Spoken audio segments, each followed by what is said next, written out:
Bonjour, pour commencer et s'en débarrasser, si vous avez aimé cette vidéo, n'hésitez pas à laisser un pouce bleu, à partager cette vidéo et à vous abonner si vous n'êtes pas abonné. Je vais vous parler d'un truc qui m'a intrigué, ça s'appelle le livre club. Je ne savais pas trop ce que c'était, mon ami Zeljo m'en avait parlé plusieurs fois, j'en ai croisé pas mal, voire même beaucoup dans les vides-greniers avec lui. J'ai fait quelques recherches sur Internet. Voilà, c'est la synthèse de ce que j'ai lu. Je sais pas si ça doit pas être parfait. Si vous avez des précisions, n'hésitez pas. En deuxième partie, je ferai un petit dialogue justement avec Hetzel Joe, qui lui-même a plusieurs livres club et apportera sa pierre à l'édifice. Désolé pour le ton professoral qui va suivre. Je suis pas un pro de l'addiction, j'ai fait ce que j'ai pu. Même si l'apparition du livre de poche, 6 fois moins cher qu'un ouvrage grand format en 1954, même si ce livre de poche permet la massification de la lecture, cette collection est dédaignée par l'intelligentsia parce qu'elle désacralise le livre. Et de plus, avec ses couvertures rappelant les affiches de cinéma, on peut aussi se les procurer dans les premiers supermarchés, les stations-service, les drugstores, les kiosques de presse, etc. La honte, quoi. Dans le même temps, au lendemain de la Deuxième Guerre mondiale, une classe moyenne se développe grâce aux Trente Glorieuses. Et parallèlement à l'accroissement de son niveau de vie, elle est en quête de reconnaissance culturelle. Or, le poche, c'est bon pour les étudiants fauchés. Pour démontrer un amour ostentatoire pour la culture, on se doit de posséder une bibliothèque, une belle bibliothèque, quitte à acheter des livres au maître. Or, la bibliophilie n'est pas à portée de toutes les bourses. Les dévaluations de la monnaie se succèdent, cela entraîne une diminution constante de son pouvoir d'achat et une reliure faite artisanalement coûte cher. Il existe une solution, bien qu'industrielle, pour se distinguer.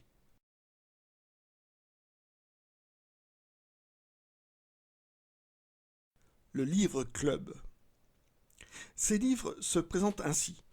Une belle qualité de reliure, couverture cartonnée, estampée, c'est-à-dire en relief, papier de qualité, reliure cousue et pas collée, tranche-fil, signet, jaquette à rabat et illustrée, ou alors en rhodoïde, page de garde, tranche colorée ou dorée, numérotée pour certains. Bon, c'est une maquette soignée avec une typographie travaillée, riche en illustrations, en photos. Et un texte sélectionné pour sa qualité, vérifié sans coquille, enrichi par une introduction, une préface, biographie, bibliographie, des notes, etc. etc. Alors l'histoire du livre club commence par sa préhistoire. Les clubs du livre naissent en Allemagne juste après 14-18, mais c'est aux États-Unis que des entreprises commerciales analogues de sélection et de vente directe de livres développent le concept. Ils adressent d'office chaque mois un volume choisi parmi la production courante des éditeurs américains à un prix inférieur du libraire à des centaines de milliers d'adhérents. Ces clubs, bien que mettant en difficulté des commerçants, couvrent des zones blanches sans librairie. Dès 1924, en France, René Julliard fonde les éditions Sécana, le premier club français du livre.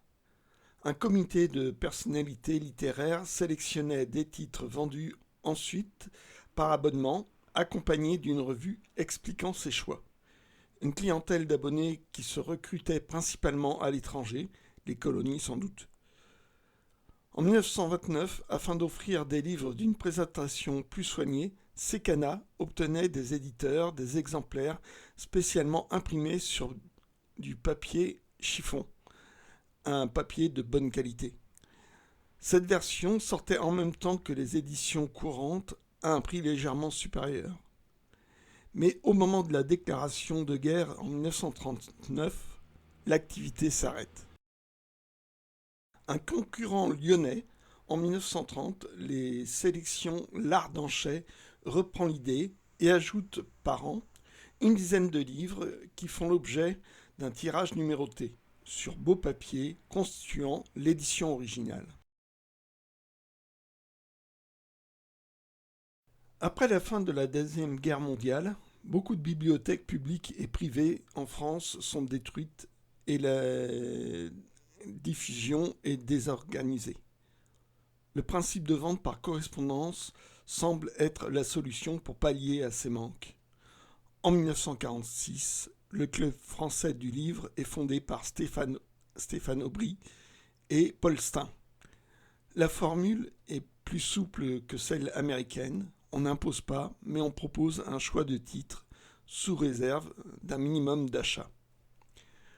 Le club perce en 1947 grâce à l'embauche du premier directeur artistique, Pierre Faucheux, suivi ensuite de Robert Massin, Jacques Darche et Jacques Daniel.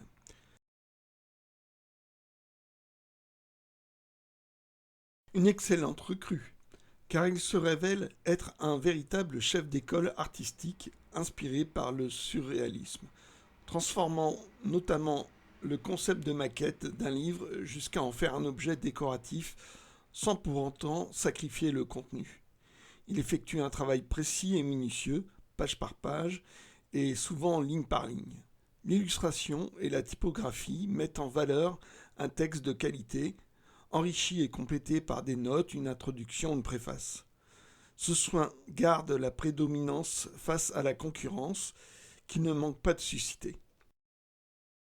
Pour un prix égal ou légèrement supérieur à celui d'un ouvrage broché, celle-ci se contente souvent de proposer un livre relié. Et c'est tout. Le Club français du livre publie 4 livres par mois, dont le succès fait passer les tirages de 2500 à 8000 exemplaires pendant près d'une décennie.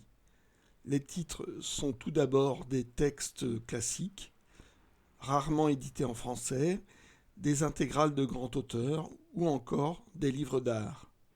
Puis il s'attaquera à de jeunes auteurs de l'époque, Marguerite Duras, Marguerite Yourcenar, Michel Butor. Quitte à sortir de l'inédit. Au-dessous du volcan de Malcolm Lowry, ça déclenchera un scandale dans le milieu des libraires. Contrairement aux éditeurs soumis à leur programme de fabrication et à l'actualité imposant souvent des délais de publication très courts, les clubs disposent de plus de temps pour soigner la qualité à un prix toutefois abordable. Le club a les moyens de s'informer des désirs et des goûts de la clientèle avec un bulletin mensuel. Grâce à ce dispositif, l'édition tout entière d'un livre parfois luxueux s'écoule régulièrement et facilement sans invendu.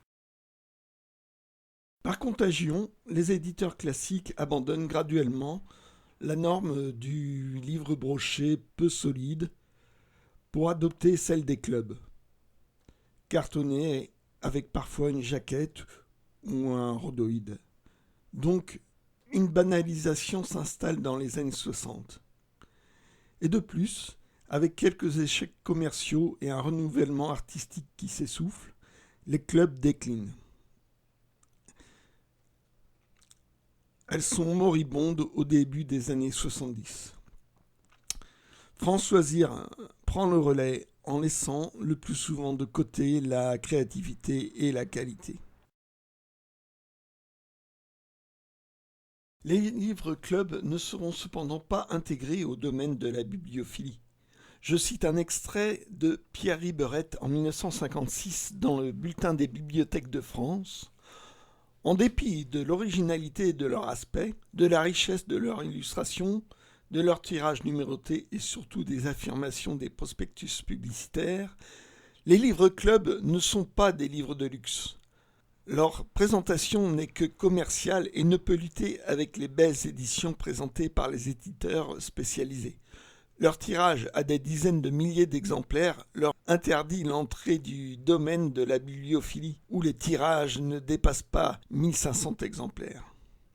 Voilà, couperait. C'est pas de la bibliophilie. Et bah tant pis. Alors, ce serait pas une chaîne des geeks si je vous parlais pas d'un livre club en particulier, celle des éditions Opta, le club du livre Anticipation. C'est là pour les intimes.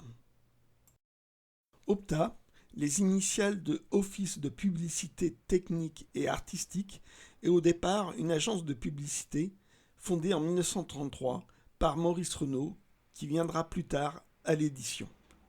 Il s'occupe d'un public de niche, un fichier adhérent qui a atteint les 80 000 abonnés, ce qui est nettement moindre que le Club du livre français, car les genres policiers et science-fiction sont considérés à l'époque comme de la sous-littérature. Il se diversifie d'abord avec des magazines spécialisés. Alors des magazines policiers. En 1948, donc il commence Mystery Magazine, la traduction de la revue américaine Daily Queen's Mystery Magazine. En avril 1956, c'est Suspense Magazine. Et en 1961, c'est Alfred Hitchcock Magazine. Bon, ça, je laisse à d'autres amateurs pour vous en dire plus, parce que moi, c'est pas mon truc. Donc, on en vient vraiment à la science-fiction. Et il commence à éditer en octobre 1953 Fiction, avec une partie de la traduction d'un magazine américain du même nom, et avec une autre partie qui est typiquement francophone, avec des critiques et des nouvelles. Bon, ce qui est intéressant parce qu'on a une production locale. Et il sortira aussi en 1964 Galaxy, enfin une ressortie parce que c'est la deuxième série. Il y a eu une première série de 1953 à 1959 par la maison d'édition Nuit et Jour, qui est une traduction du magazine américain, mais une pure traduction. Il n'y aura pas d'ajout français dans Galaxy. Et enfin, il produit des livres de club, mais policiers, en 1957. Donc c'est le club du livre policier que Maurice Renaud lance parce que c'est un passionné de ses romans. Il y en aura 49 titres numérotés avec un numéro bis et 2 hors-série. Ce sont des republications d'ouvrages plus anciens, donc dans une version luxe parce que le policier c'est juste en poche. La collection faisant notamment une belle place aux œuvres de Maurice Leblanc, un quart des 49 titres. Arrivé en 1965, le club du livre d'anticipation, sur la suggestion de Jacques Sadoul. Elle a existé jusqu'en mai 1987 avec 127 volumes. Ils sont dirigés successivement par Alain Dorémieux, Jacques Sadoul, Jacques Bergier, Michel Desmutes et Daniel Walter. Les volumes reliés sont cartonnés, toilés avec fer or. Il y a 2 présentations selon le mode de vente jusqu'en 1976, avec juste une jaquette rhodoïde pour les exemplaires vendus par souscription et avec une jaquette papier par-dessus le rhodoïde pour les exemplaires vendus en librairie. Ça à partir de vers le numéro 12, je crois. À partir du numéro 66, la jaquette illustrée en couleur devient la règle et le rhodoïde disparaît. Le tirage en édition limitée et numérotée est fait sur du papier offset avec plusieurs illustrations couleurs. Ils sont accompagnés parfois d'une carte en feuille volante. Chaque volume comprend en général 2, parfois 3 romans du même auteur. Et la science-fiction aussi, jusque-là, était cantonnée à des éditions de poche. C'est un succès, même si on passe alors du poche à directement un écrin luxueux. Les auteurs américains également n'en reviennent pas. Le prix est en rapport.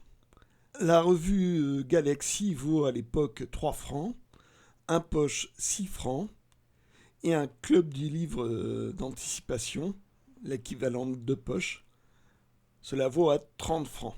Sachant qu'un SMIC brut était de 372 francs par mois. Donc 30 francs, c'est une belle somme. En 1968 apparaît le club du livre Aventure Fantastique.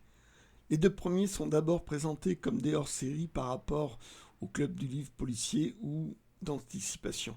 Il y aura 32 ouvrages, avec une maquette proche des CLA, sauf pour le fer doré de couverture qui diffère pour chaque ouvrage.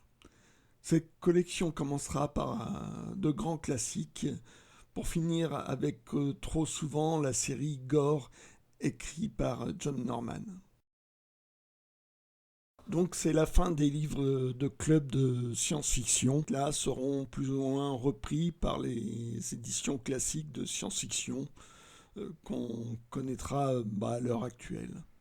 Donc suivant les éditions, là actuellement, donc on connaît des éditions classiques en grand format, des formats poche et des versions luxe qui sont proposées par les éditeurs classiques.